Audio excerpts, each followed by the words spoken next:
Alhamdulillah kita dipertemukan kembali dalam pertemuan mata pelajaran bimbingan dan konseling.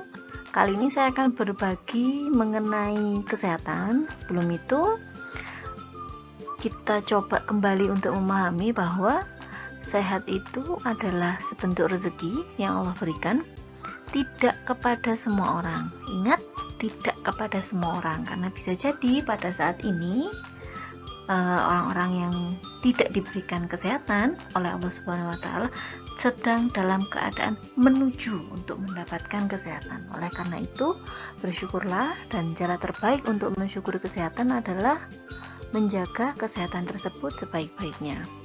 Sebelum kita memulai pembelajaran pada pertemuan kali ini, seperti biasa, saya berikan kesempatan untuk berdoa.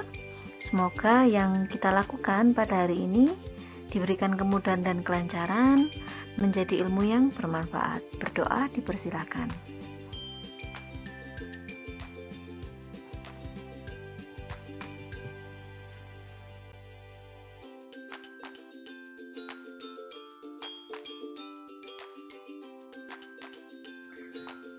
Nah, untuk pertemuan ke-9 ini kita akan membahas mengenai pentingnya menjaga kesehatan tubuh.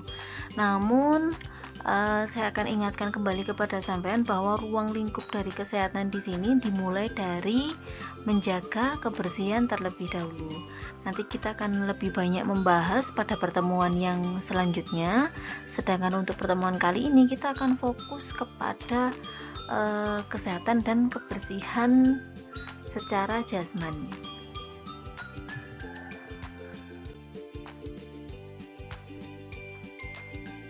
Nah, ini yang harus terlebih dahulu sampai pahami, bahwa sesuatu keadaan sehat itu adalah meliputi keadaan jasmani atau fisik, rohani atau non fisik, dan yang ketiga adalah pergaulan.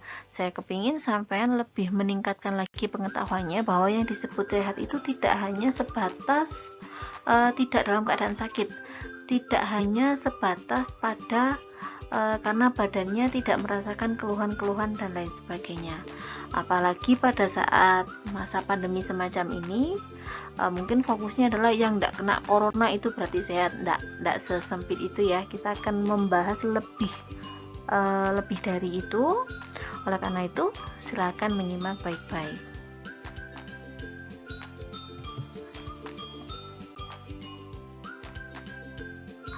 Seperti yang saya sampaikan di awal, kita untuk pertemuan kali ini akan membahas secara fisik ya, secara jasmani. Kenapa kita itu harus sehat? Karena setiap aktivitas itu ditunjang dengan keadaan yang sehat.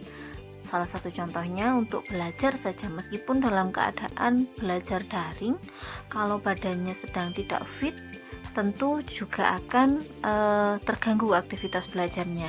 Nah, karena aktivitas itu membutuhkan keadaan yang sehat, sehat nanti akan menjadikan aktivitasnya menjadi lebih mudah. Itu sudah pasti. Kalau keadaan tubuh dalam keadaan sehat, dalam keadaan fit, kita bisa lebih produktif, bisa lebih menyelesaikan banyak hal.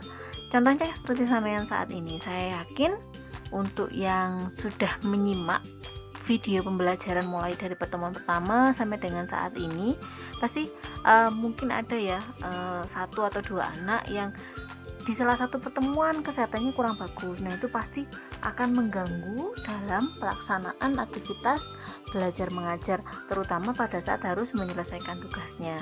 Saya harap yang masih bolong-bolong ada tunggakan tugas segera menyelesaikan, tetap diberikan kesehatan agar setiap pembelajaran yang sampean terima bisa ilmunya terserap dengan baik.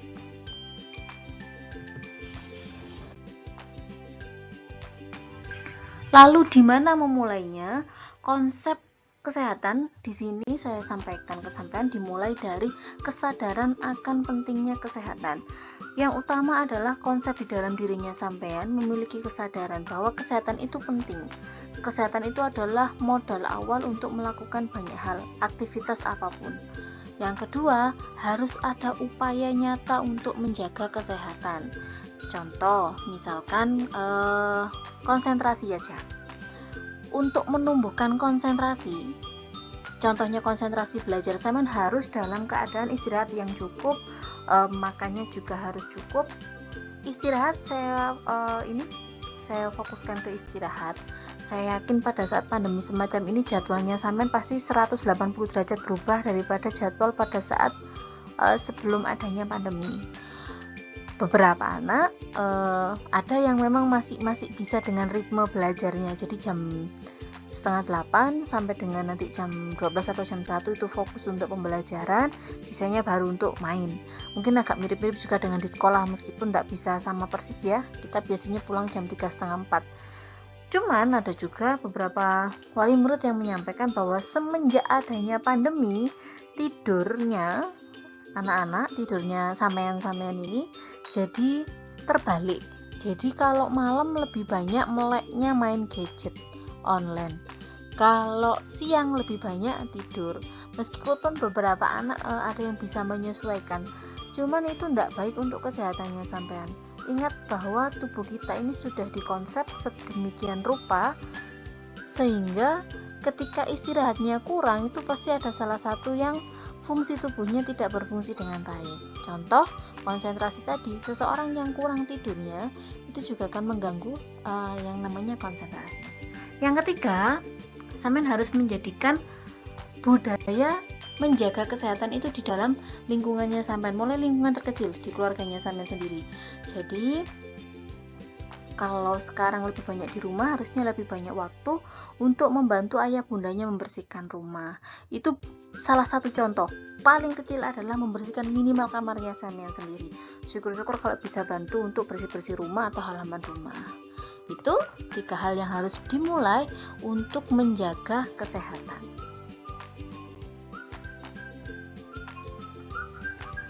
Oke, kita menuju bagaimana menjaga kesehatan secara jasmani. Ini saya menyampaikan dalam keadaan umum, mandi ya.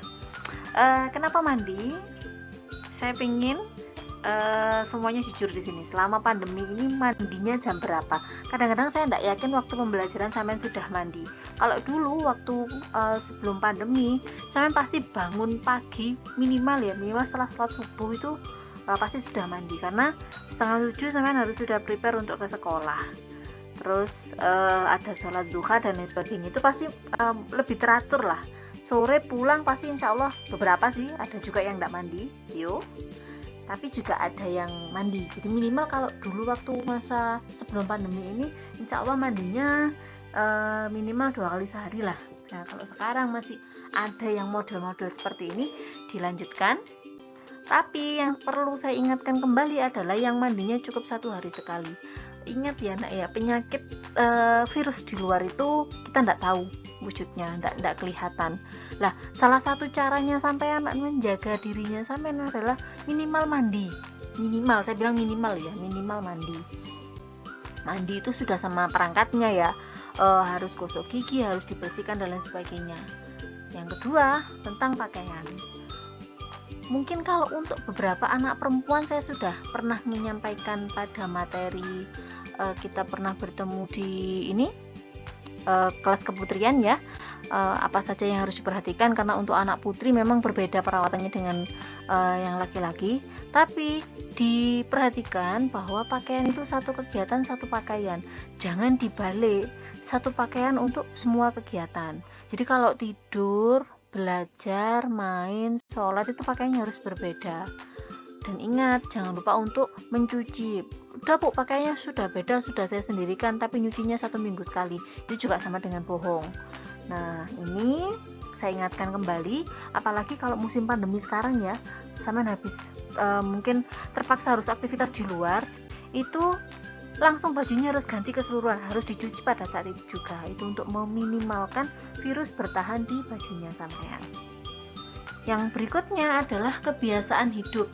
Mulai pandemi ini ada kata-kata new normal ya. Ketika kita keluar harus jaga jarak, harus pakai masker, pakai sanitizer atau cuci tangan. Nah, itu sebenarnya bisa diteruskan untuk ketika nanti pandemi ini sudah berakhir. Kenapa?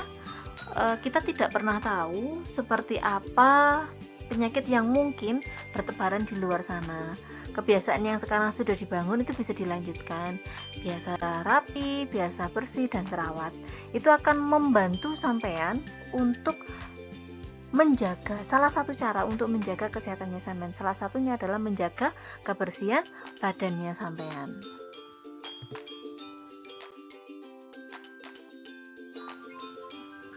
Nah, ini pada masa remaja, penampilan menjadi salah satu hal yang harus lebih diperhatikan. Kenapa? Karena perubahan pada tubuhnya sampean juga aktivitasnya sampean menuntut adanya perawatan yang lebih. Selain itu, tumbuhnya keinginan untuk diperhatikan oleh orang lain juga meningkat. Hal ini bisa dimanfaatkan sebagai motivasi untuk lebih memperhatikan perawatan diri. Maksudnya seperti ini. Sampai sekarang sudah besar, aktivitas di luar lebih banyak.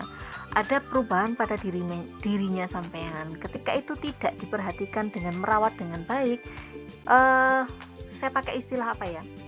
Beberapa orang bilang jorok gitu ya. Kalau sampean dulu masih umur sekitar 5 tahun, mungkin mandinya masih dimandikan sama orang tua ya.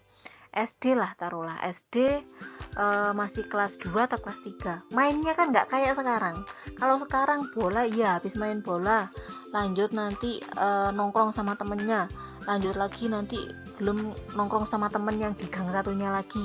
Kalau yang perempuan mungkin habis bantuin ibunya di dapur, setelah itu ketemuan sama teman-temannya, ketemuan lagi di tempat ngaji dan lain sebagainya. Nah, semakin banyak aktivitas itu menuntut adanya perawatan yang lebih.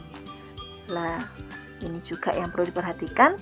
Di usianya sampean itu sudah mulai tumbuh keinginan untuk diperhatikan oleh orang lain. Malu dong kalau misalkan ketemu temen posisinya dalam keadaan belum mandi, masih aduh buluk lah bentuknya. Itu bisa jadi motivasi untuk menjaga dan memperhatikan bagaimana merawat dirinya sampean. Namun yang paling penting adalah menumbuhkan kesadaran bahwa menjaga kesehatan itu merupakan bagian utama dari kesehatan itu sendiri. Nah, kalau tidak mau sakit, ya harus dijaga kesehatannya. Punya kesadaran menjaga kesehatan itu menjadi poin penting untuk terbentuknya kesehatan itu sendiri.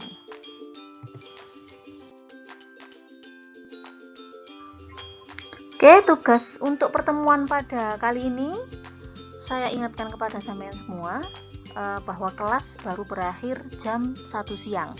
Jadi saya harap ketika saya video call tidak dalam keadaan saya di luar bu, saya ini, terserah sampean di luar enggak masalah, yang penting video callnya harus dijawab. Untuk pertemuan kali ini saya kepingin yang utama adalah jujur. Jadi apapun yang saya tanyakan untuk pertemuan kali ini melalui video call dijawab dengan jujur. Saya nanti yang akan melakukan video call kepada sampean secara acak. Saya akan melakukan panggilan grup.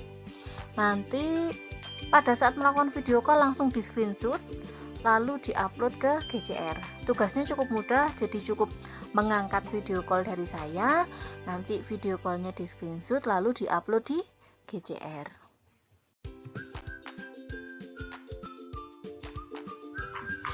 Alhamdulillah kita sampai pada penghujung pertemuan. Saya ingatkan kembali untuk pertemuan mendatang kita masih tetap akan membahas mengenai kesehatan, karena ini sudah membahas kesehatan secara jasmani.